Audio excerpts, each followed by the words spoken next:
nshaka gusubira iwacu ntwaye inda naraje nje guhaha none hari umuntu kwanga akagukurikiza n'amagambo mabi cyane ba Illuminati ngo nge ndi wiringe gutanga mama wanjye n'umwana wanjye kajya abwira abantu nyine ko nge ndi vampire ndi jini ndi umuzimu nta kintu na kimwe atanyize.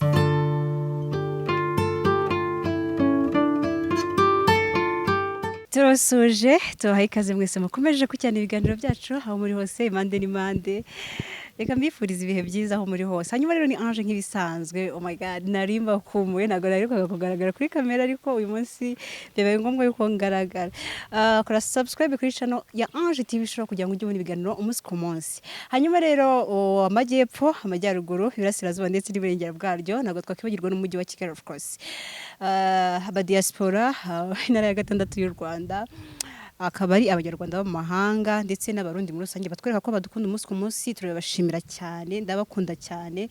Oh my god, uyu munsi rero mushobora kwibaza ngo Ange noneho araza kugagiye kuganira nandi ndi kumwe n'umutumirwa cameraman aramfasha agaragaza umutumirwa uyu munsi tugiye kuganira nkuko muri kubibona niwe tugiye kuganira she's cute nkuko muri kubibona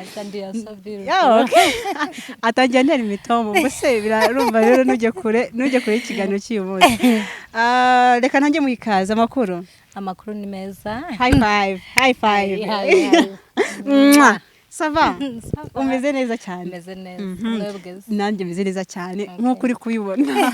Umutse yo gutangira ikiganiro cy'uyu munsi afite vibe anyinjije neza mu kiganiro murabona yuko nta bintu byo kurakara nta bintu nago board. Yes, ninde tugiye kwakira cyangwa se twakiriye mu kiganiro cyacu? Ni Serine K. Serine K amakuru. Ni meza. Umeze neza. Ndabibona rwose ko umeze neza cyane. Na mutima mubi. Na mutima mubi. Serine K uramutse umusobanuriye abantu. Mbere ko nakira abantu ndabanza nkakubaza wowe wakisobanura gute mu magambo make? Serine K ni umuntu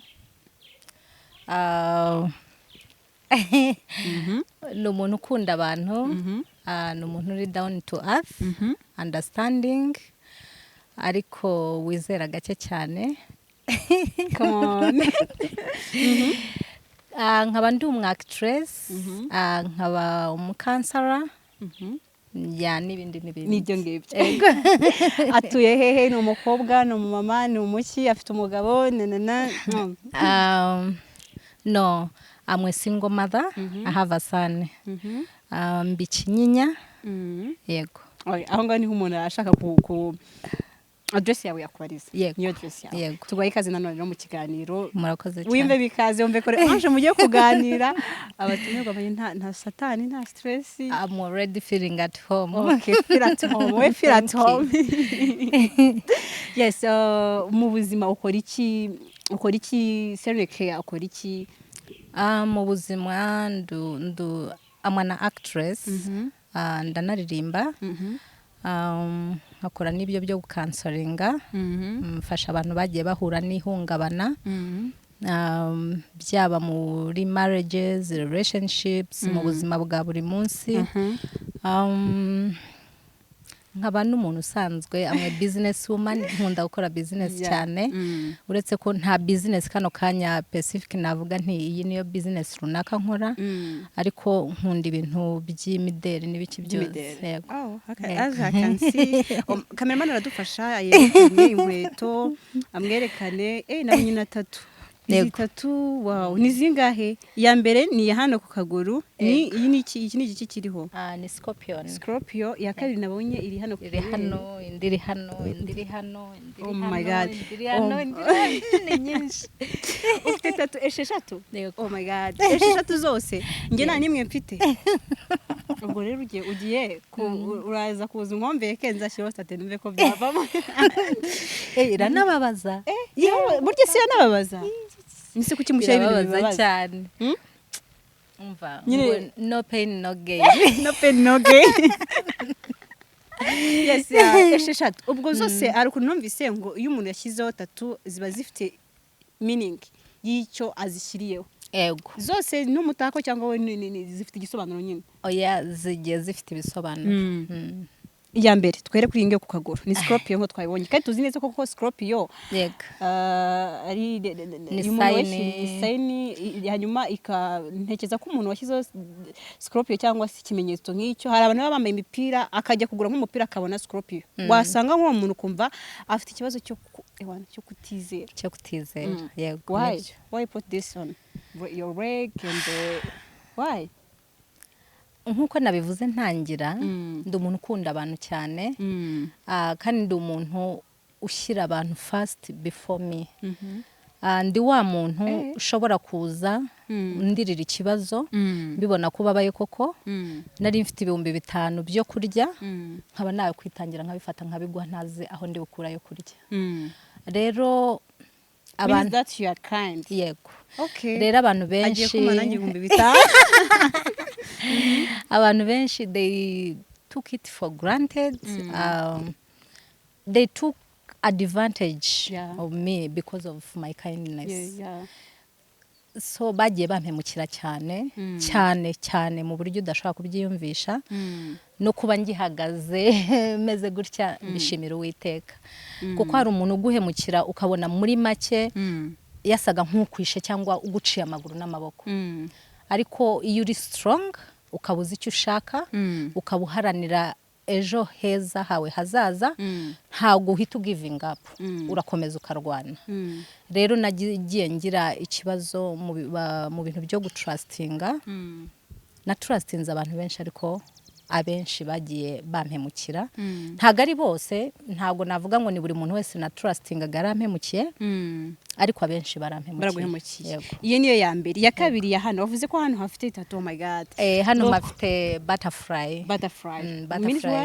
ni amahoro yego wishyizeho kubera ko ushaka amahoro ukunda amahoro se cyangwa amahoro cyane cyangwa ukunda amahane oya nkunda amahoro cyane ukunda amahane oya cyokora muri filime ndi umunyamahane cyane mu mafilime mba ndi umunyamahane cyane ariko uraza kutubwira impamvu bahisemo kuguhereza role yo kuba umunyamahane twagiye kukandi kabako kahari hirya nabwo tubwiye yuko ufite tattoo ashanyije iki isobanura iki ashanyijeho umutima unyuzemo umwambi ukaba wararenzweho warazitiweho n'indabyo umutima uriho umwambi unyuzemo umwambi oh my god ubwo nzi neza ko imitima imeze nk'uko ngirimo umwambi that means that her heartbroken yego I was by the time I made this tattoo I was really heartbroken yego what happened byagenze gute kugira ngo a lot happened in love and in normal friendship. Okay, aho ngo turazenda kuhagaruka indi tattoo ihari ni yihe umaze kutubwira eshatu. Yego, ni indi iri hano kwibere. Yeah. Iyi ni 5 stars. Igihe nayishiriyeho muri make numvaga ndi 5 star girl. 5-star girls uradufasha hari abantu baba badukurikiranye ariko batazi byose bya 5 stars what uratusobanurira 5-star girls biba bishatse kuvuga nyine ko uri ku rwego rw'inyenyeri 5 nko kubona amahoteli yagira inyenyeri ya mbere ya kabiri ari ku rwego rwabwo hari amahoteli njye numvanga iriya ngo ni inyenyeri 5 ngo ni iki none nawe uri ku inyenyeri 5 yego uri ku rwego rwo hejuru yego okay nazanye umukobwa igihe nayishiriyeho icyo gihe kabisa nari ndenze yego ariko n'ubu ndacyarenze cyane indi washyizeho ni igihe umaze kutubwira nyine indi nashyizeho ni ya hano ni butterfly ariko ifite amababa ya butterfly ariko ni umutima yanditsemo I miss you. You miss him? No, him? Let's not talk about that. No, let's be honest ku bantu. Yego. Yeah, I missed someone by then. Right now you miss him? No, right now I don't know. Byarapasinze byararangiye. None se wenda kuvuze gutyo ngo byararangiye ifashe time ugashyiraho ngo you miss him kandi ubuzi ko any time bishobora kurangira ubu byitwara mute kandi ubwo hashobora kuza the guy wundi ukavuga ati n'ubundi niwe. Yego. Indi ni ihe. indi niyo kunda nayo ni stars. Ni stars. Ushobora gukunda stars? Yego. Yeah. Nakunze kuba umusitari kuva nkiri mutoya. Byari indoto yanjye. Nkajya numva igihe kizagera nkacivinga your dream. Yego. Okay, courage rero. Hanyuma rero nabonye kumeta wambaye impeta zingahe? Urasa nku nambaye impeta hano nambaye enye. Urasa nkugira gutyo bereke. Zingahe? Hano nambaye enye. Then hano nambaye ebyiri. Yego. Oh my god. Ubwo ni impeta esheshatu. Ngiye ngewe nta nimwe nambaye. I think I'm a bad girl. Ahubwo ngewe niyo sinzi ubwo uraza banga wenda ari cyo untendeyeho kuko urabona yuko rwose ari bikomeye. Kubera iki wahisemo kwambara izo meta esheshatu ni fashion ni iki wikorera kubera iki? Ni fashion. Cyangwa barazikwambitse. Oya ni fashion. I love to look unique. Nkunda kuba different some crazy things. Okay. I can see. Wenda turamutse twibajije Serene watubwiye yuko cyangwa se reka ngo Serene K watubwiye amata tugenda tubwira na meaning yazo ariko hariyo nshobora kwibazaho nk'iyo yindi ni ikintu kiba kiri weird kuntu ukabona niba ushatse kubona ubonye nk'umutima uri mu mwambi. Oh my god, ni ikintu kiri nyine gishobora kuguscaringa umuntu wese wabibona. Hari akantu kuri WhatsApp njye mbona kaka emoji umuntu ashyizemo umutima ukasemo utubona nyine ari umuntu nyine uri n'umutima uri broken ukuntu. Yego. Yeah, we kubera iki washyizeho iyo ntuze iyo sato uko biri kose hari behind y'ibyabaye. Byari deep. Byari deep. Very deep. I can't go into details. Ariko byari deep. Nari mbabajwe n'umuntu. Wankuyeho virginity. What happened? Akaba ari nawe nabyaranye nawe. So when he left, I felt lonely. I felt broken. It was deep. Yeah. Sorry. Uratubwiye ngo nabo byari byoroshye. Ntibyari byoroshye ariko uko bikose yagiye kugusiga yagiye kureftinga hari what happened before. Byagenze gute mbere yuko leaving? Ni friends interfered in our relationship and they destroyed it.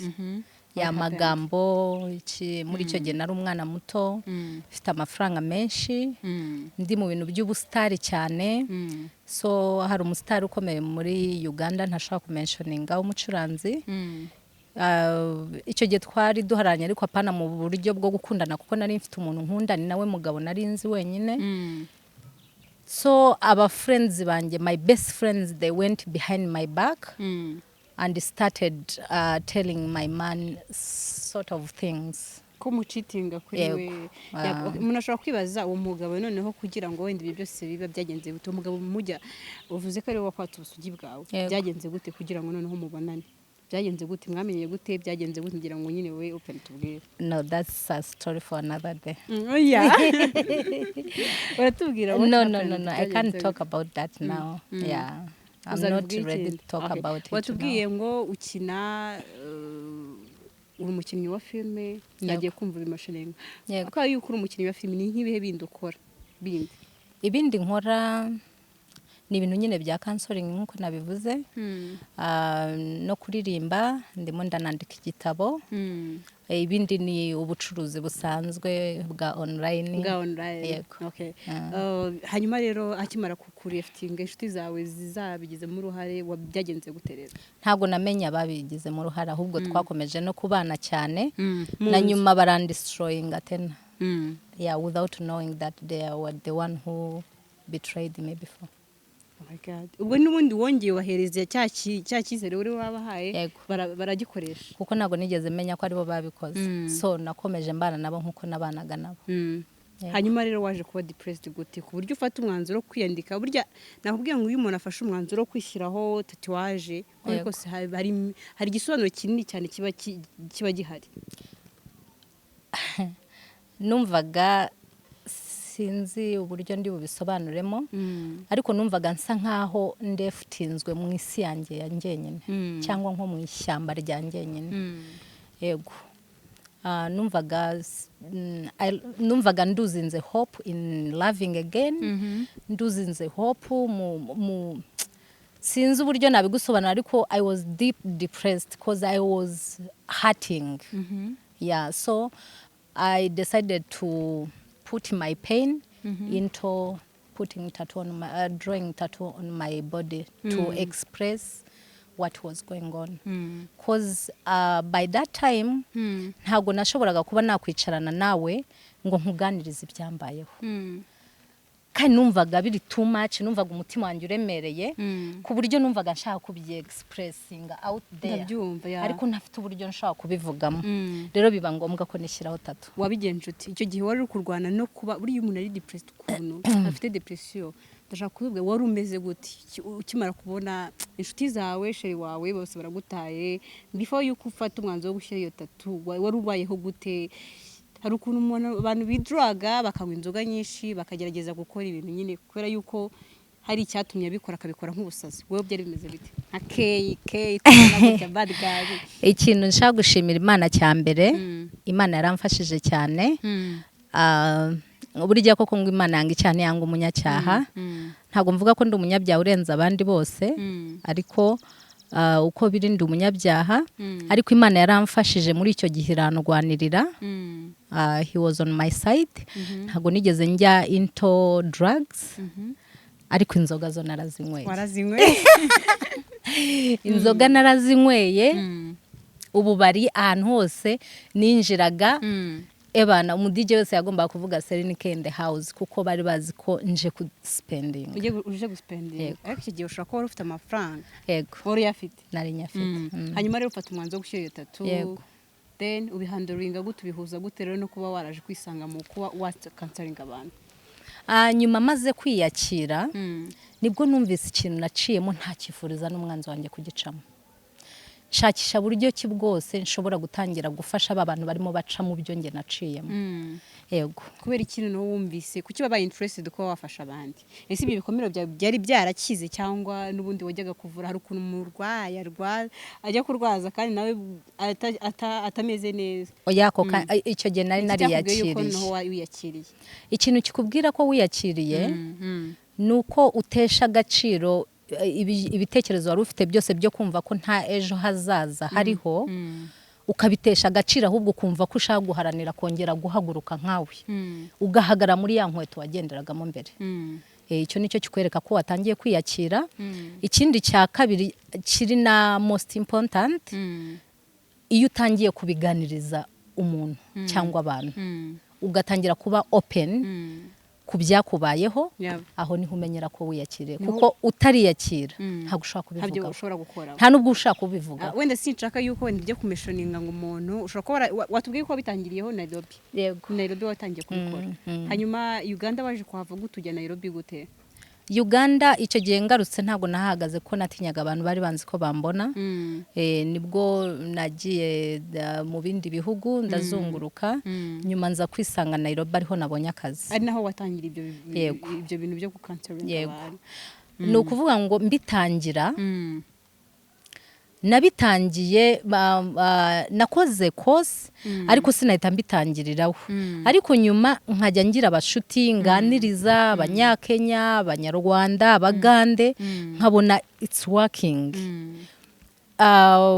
n'umuntu twicaranye umunsi wa mbere njya gucreatinga iriya YouTube channel akambwira ati you deserve to create a YouTube channel where you will be talking to people out there n'umuntu nafashije yarari muri depression ya relationship yakunze umukobwa cyane amwimariramo amuhibye byose nyuma umukobwa aramutenguha umutipe ageraho akajya amuca inyuma ngo nta mafaranga arabona neza ntago amuha ibyo yifuza noneho nyuma aza gusanga umukobwa yari umurezi bienekazi so byaramungu yakundanye n'umukobwa yego hanyuma umukobwa aza gusanga umukobwa yari ahubwo uwo yitaga inshuti ye magara Jesus. ari we boyfriend we w'umukobwa. So umuhungu yabaye depressed cyane ashaka kwiyahura. Yagerageje kwiyahura nk'inshuro zigera muri enye, ntago ndi bumumentioninge nubwo ari umunyakenya. Yanyemereye ko igihe kizajya ni umusitari nawe. Yanyemereye ko igihe nikigera azampa testimony live. So aho ngaho maze gufasha uwo muhungu, amaze gusubira ku murongo, ava mu bintu byo kwiyahura. Yari afite ibitekerezo byo kwiyahura akavanga. Hari naho twamusanze muri douche yanyweye ibintu agwamo, tumwirukankanira kwa muganga ntiyapfa. Ubundi nanone bampamagara ari kuri etage hejuru agiye gusimbuka. Ako ni ngiye muntu wenyine washoboraga kumuvugisha akumva. None se wumvaga wowe wenda mwabashije kuba yarabaye open, urumva yakubwiye ibintu byose? Yego. Yakubwiraga ko ashaka ko umukobwa agaruka cyangwa yakubwiraga yuko wenda yahemukiwe? We yambwiraga yuko he can't live without her. Oh my God. Kandi nanone akavuga ati I can't live with a woman who do women. Oh my God. So he was confused. He didn't know what to do. And he invested everything that he had in that chick. Because he was ready to marry her. N'umukobwa yakomezaga kwemera nyine, urumva niba umuhungu yaragerageza gukora ikintu cyose kugira ngo wenda umuhungu amubone. Nanagerageje kuvugisha n'umukobwa, nukuvuga ngo umukobwa ngira ngo yari bya bindi babikora byose. Ngira ngo yagiraga abagabo akagira n'abagore, kuko hari n'abandi bagabo nyine yamucitingagaho twaje kumenya nyuma. Yego. Hanyuma rero umufasha gute, kuri ubu bimeze gute, wasize bimeze gute? Yarakize ubu ego bararenze, ari mu buzima bwe bwa buri munsi burenze kabisa. Ubu yabaye n'umusitari, ubararenze kabisa. Tujya tunavugana kambwa ati ubuzima mfite ni kubwawe, nanjye nzagushumbusha, igihe kizagera nzagushumbusha. Yagendaga kuri etage akavuga ngo ngiye kwiyahura. Yego. Oh my God. Usko abantu bari guca mu bintu byinshi cyane. Hari n'undi mukobwa yari umushuti wanjye, ni umugande. Umugabo w'umunyakenya yabaga muri Amerika, amutera inda. Amaze kumutera inda aramwabandoninga. Mbere abanza kujya amufasha, ariko nyuma ndigeze nko mezi 5 aramwabandoninga. So umukobwa yari depressed, ashaka gukuramo inda, yasaze nyine ebana. Avuga ati hano ndi nta muntu mpazi. Naje nkurikiye yari umugande. Naje nkurikiye umuvandimwe wanjye yaragiye ari out of this country, and then I got pregnant. Sinshaka gusubira iwacu ntwaye inda, naraje nje guhaha.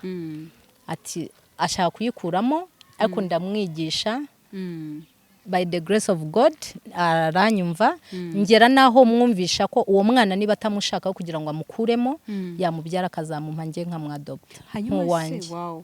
Ariko yarabyaye. Amaze kubyara yagiye kugera kuko nahise muzana turabana mu nzu. So mukansaringa turi kumwe. Yageze igihe cyo kubyara kunza umwana we cyane. Umwana ni nanjye wamwise izina kwa muganga. Na n'ubu ngubu I'm the godmother to that child. Your auntie. Okay, ushobora kwibaza yazaga akakubwira yuko uwo muntu wamutaye. Nari imbazi bakidating. Yabaga yose. Yego. Yamwanze ariko kimara kumutera inda. Yego. Yaramubabaje cyane cyane, noneho kumwanga biraho. Noneho hari umuntu kwanga akagukurikiza n'amagambo mabi cyane. Mabi cyane yayandi akuzanira kumva wakwiyahura ukava ku isi. Hahandi yibazaga atari kuno mugabo yigeza nankundaho n'umunota warimwe. Kandi mu by'ukuri yaramukunze mu ntangiriro, ariko yamwihindutse ku munota wanyu. Hanyuma se wenda pa yuko wenda bazaga kugira twumva ko inyinshi watrayinzeho ni relationship zabagize ibibazo muri relationship. Ni relationships, ariko hari no na trayinze nawe wari addicted muri drugs. Bari baramutwaye muri rehabs ariko byaranze. Famille bagera naho bamufungisha kugira ngo barebe ko yabivaho, ahubwo ko bamufungishije akagaruka byararenzeho. Ndamwegera buhoro buhoro. Nashidutse umwana agenda ava ku biyobyabwenge buhoro, agenda yiyakira buhoro. nyuma za gusigara kuri weed biriya bindi byose yarabiretse ariko nyuma na weed aza kwireka yego ntago kuri no saha turavugana akambwira ko mba numva ameze neza ubona ari itandukaniro ry'ibyo rinini cyane hanyuma ugeze hano mu Rwanda rero uvuye Nairobi uraje ubuzima bwari bumeze bute ho ngaho ubuzima bwabanje kungora kuko nahavuye kera noneho no mu gihe nahagarukaga abantu bari banze nk'umuntu ufite amafaranga Serenike bad girl Serenike the queen herself so nkihagera urumva abantu bari expecting too much from me abantu bazi ko ndi kind bakaba bari mu bibazo be expecting ko Serine ari bugire icyakora kuri situation yabo ariko ugasanga ntago bishobotse yego ugasanga ntibishobotse bamwe muri famille yanjye ugasanga ntibabashije kumbona nkagira na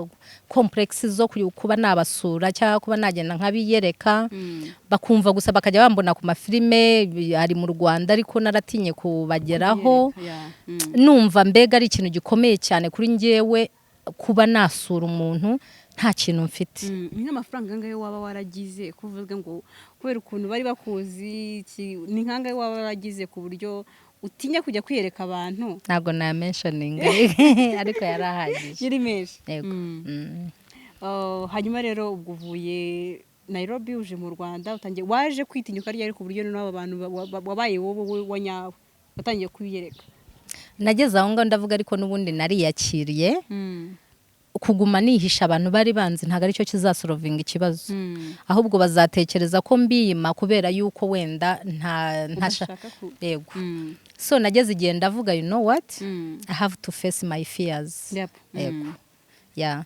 so I decided just to face my fears and move on with life yego okay wenda tugatse kuri tatu ni ikintu cyangwa se ni ibintu abantu especially mu Rwanda abantu bakuru bafata nk'ibintu bidasanzwe babibona ukabona birabatunguye ku muntu yifite akagaragara nk'umuntu nyine udasanzwe bakamwitegereza cyane bakabona bamwe bakanabinengura bizi wowe kuyishyiraho cyane nini wigeze uhura n'abantu bakakubwira amagambo atari meza kubera ko washyizeho iyo statut yego byagenze gute byabayeho kenshi byagiye bimbaho kenshi hari aho narindi Dubai abantu bose bakajya bumva ko ndi umuyiluminati kubera amatatuwaje nari mfite noneho hari naho nageze muri Mombasa abana b'abahungu bari barahungira ngo bari nk'abarefugee babandi bategereje kujyanwa na UN umwe ahuruza abagenzi be nabaga muri hoteli icyo gihe ahuruza abagenzi be baraza buzura ku muryango iwanjye bakomanze mfunguye nzi ko ari nk'abakozi ba hoteli mfunguye nsanga abantu barapfukamye bose barimo babeginga nyine banyinginga ngira ubwoba ndongera ndafunga ndiruka nsubiramo indani noneho barangije nyine bakajya binginga bari hanze y'urugi ngo tubabarire natwe dutware ngo turabizi ngo ko ngo uri umwamikazi ngo mu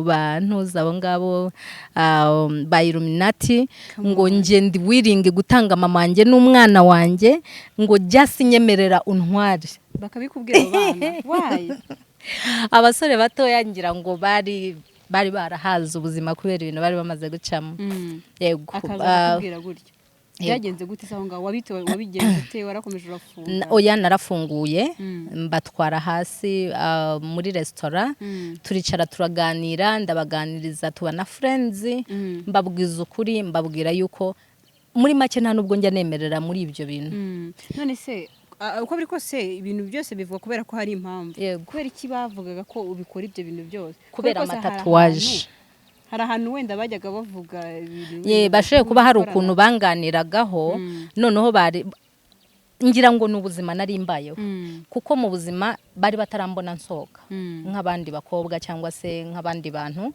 kandi bakabona mba muri hoteli nziza ihenze kandi bakabona ndya neza mbayeho neza nambara neza so ngira ngo baribazaga isi umuntu udakora utajya usohoka tutarabona umugabo yaje kumusura ubayeho muri ubu buzima amafaranga yakurayo akavuga ati se na hano mu Rwanda byambayeho mu Rwanda ho Masaka byagenze gute ho banyise mu Rwanda ho igini sinjya mamenye ngo ni igini ni vampire nguriya byagenze gute ndetse tubaye kuri byagenze turanye ahantu nabaga kwa sister i Masaka ariko akimbona ngira ngo ni b'abanyarwanda nyine baba bifitiye imico yabo bararezwe batabona abantu nkanjye kandi wamugani ndabumva kuko mu Rwanda ni bake cyane bafite appearance nk'iyo mfite urumva rero akimbona yahise atangira kuntinya akajya abwira abantu nyine ko nge ndi vampire ndi jini ndi umuzimu nta kintu na kimwe atanyise nawe ubwe rimwe na rimwe yaba yankwe akamfesinga akambwira ngo ndagutinya hari igihe rero nashidutse nabaye topic ya karitsiye ebana nabaye umusitari muri karitsiye nta muntu nzi ariko bose banzi kubera amatatuwaje n'ama piercings mfite ku mubiri ni ukuvuga ngo ngira ngo aho yasindiraga yaricaraga akavuga ko hari umuntu waje muri karitsiye w'ivampire we bakwitaga vampire ni jini umva nta kintu na kimwe batanyitaga hanyuma ukabimenya gute umuntu niba kwisigini oh my god byarazaga bikadusangaho kumva barabaze ngo urani igini ngo ni vampire uzi nko gucaho ukabona abantu bose ahubwo barakureba bagutinya bavuga mu izina rya Jesus Christ ariko noronge mu izina rya Yesu oh my god ngere abantu nk'abo ndabakunda cyane kuko ntabwo bansubiza inyuma ahubwo banezeza mu izina rya Yesu to be honest wabyitwaraga gute watekereza narasekaga kuko nzi neza mu mutima wanjye nkaba nzi ko n'Imana ibizi ko ibyo bintu sinabyemereramo yego ndabizi ko ibintu bya witchcraft n'ibiki byose bibaho ariko ntabwo mbyemereramo yego so iyo babivugaga narasekaga cyane nkavuga ya this is my country abantu bacu ntago bamenyereye ubu bad girls kubera nkabyakira yego none nabaga mfiteho n'inzara ndende cyane kabisa nkunda inzara ndende cyane kubera ko ubu utazishyizeho ubu ngubu ntago nazishyizeho role nari ndimo nkina yari nkeneye kuba nsa nk'uri simple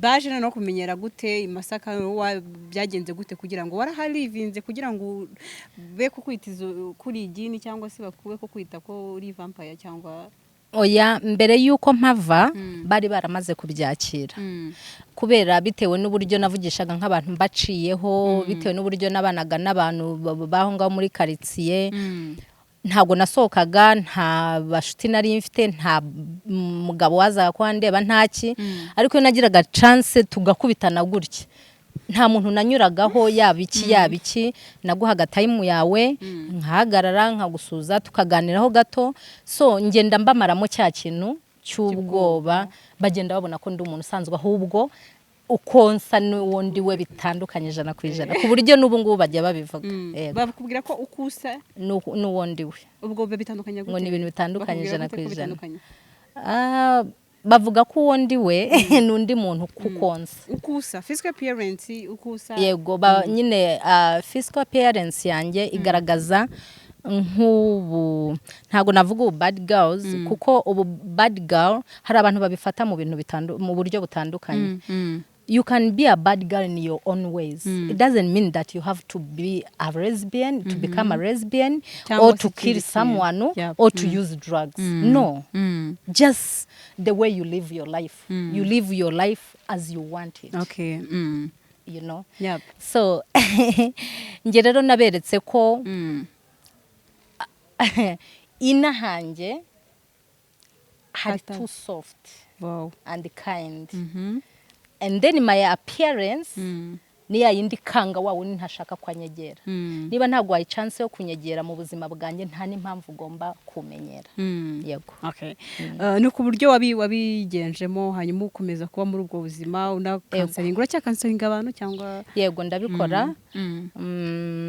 Ndabikora ariko ntago mbibonera umwanya uhagije cyane kuko buriya abanyarwanda tugira imitwe ikomeye kugira ngo umunyarwanda uzamwumvishe ko kubera uburyarya bwinshi bwuzuye muri twebwe abanyarwanda hari ugira ubwoba bwo kopeninga kuri wowe avuga ati uyu muntu ntago tuziranye cyane bihambaye ku buryo namubwira ubuzima bwanjye yego so abenshi hari ababitinya abandi hari ababipinga bavuga bati uyu nawe ubuse nta n'umuntu kurebera kuri look yawe avuga ati uyu ntabwo yangira inama oya to be honest nabyo abenshi babinjagingiraho nyine babona ndi slay yindi slay queen nyine yindi tagira na time yo kuba nagira umuntu inama ariko mu byukuri ndahari 100% ndi ready and willing to help people whoever that will need my help ku muntu wese for free. Okay, for free? Yes. Come on guys, nkuko muri kubyumva ni for free.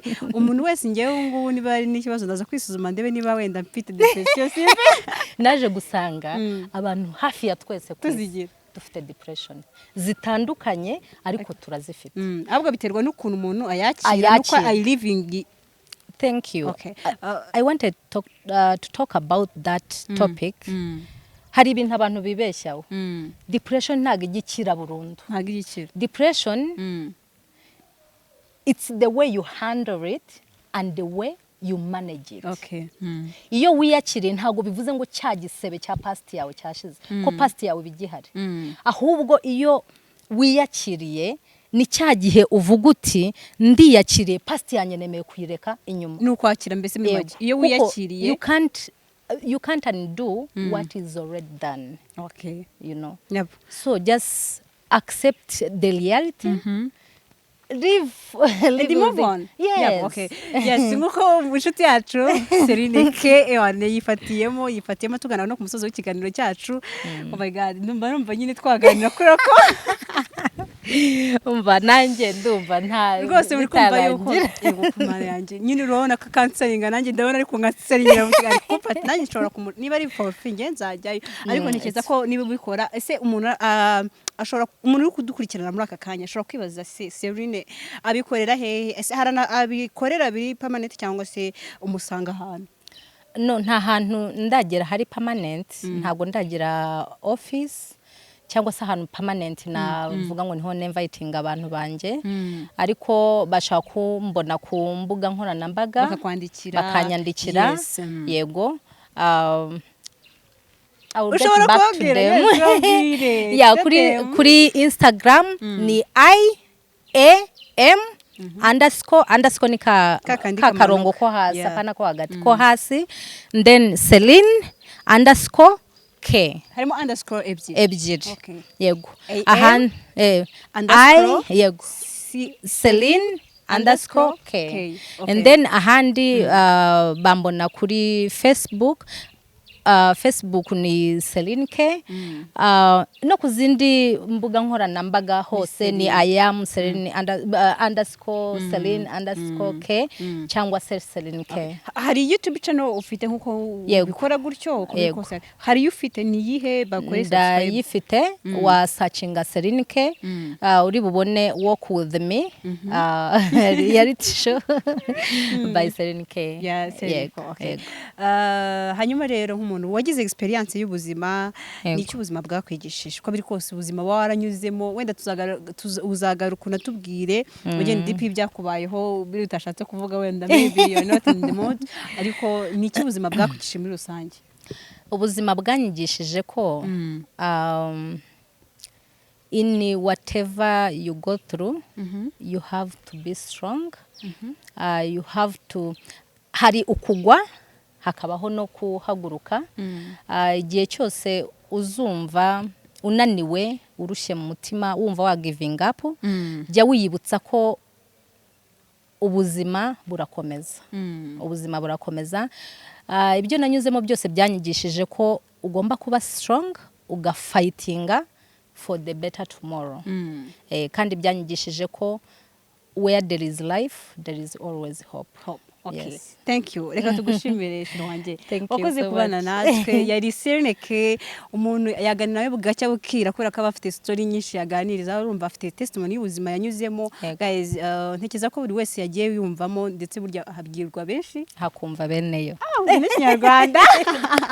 Yes, yari we rero mukomeze kureba ibiganiro bica kuri Ange TV show nanjye mu supportinga guys. Nari bakumbuye cyane. Murabona yuko ndazigera mbatenguha.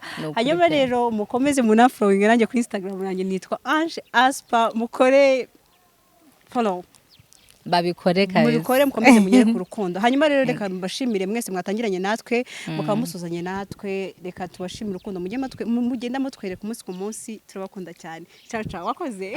Okay, nawe wakoze.